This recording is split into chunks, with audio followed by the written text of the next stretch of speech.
लिखा है अधन सहयोग, मतलब जो ब्रिटिश सरकार थी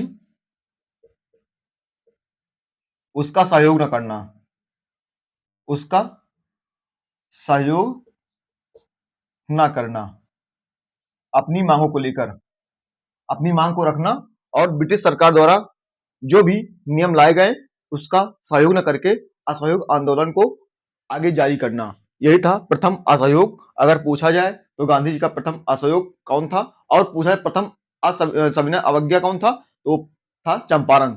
उसके बाद अहमदाबाद मिल पढ़ाए हैं। अब आज का जो टॉपिक है वो खेड़ा आंदोलन है। और खेड़ा आंदोलन हुआ क्यों था, क्योंकि ये भी गुजरात से संबंधित है। अगर गुजरात से संबंधित है तो हुआ क्यों था, तो उस समय 1918 में ये हुआ था।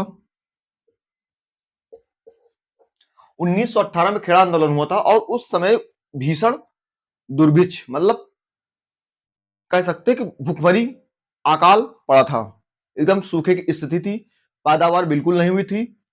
तो वहां की जो ब्रिटिश सरकार थी, गवर्नमेंट थी, प्रशासकीय आदमी थे, शासकीय आदमी थे, वो लगातार लगान वसूलने का काम कर रहे थे। किंतु जब वहां की पैदावार नहीं हुई तो जो वहां के किसान थे वो देने में सक्षम नहीं थे कि लगान दिया जा सके।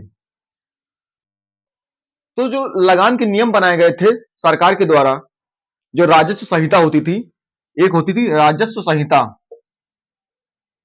राजस्व संहिता। ये जो राजस्व संहिता होती थी इसका 1/4 जो नियम था, समझना ध्यान से, 1/4 मतलब 25%।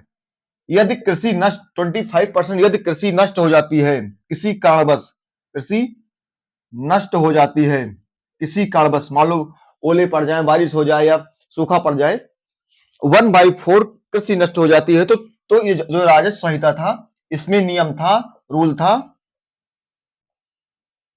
जो ब्रिटिश गवर्नमेंट ने बनाया था, ब्रिटिश शासक ने बनाया था कि लेने वाला मालगुजारी कर या लगान बोल सकते हैं, जिसे आज बोलते हैं लगान या मालगुजारी कर, माफ कर दिया जाएगा, माफ कर दिया जाएगा।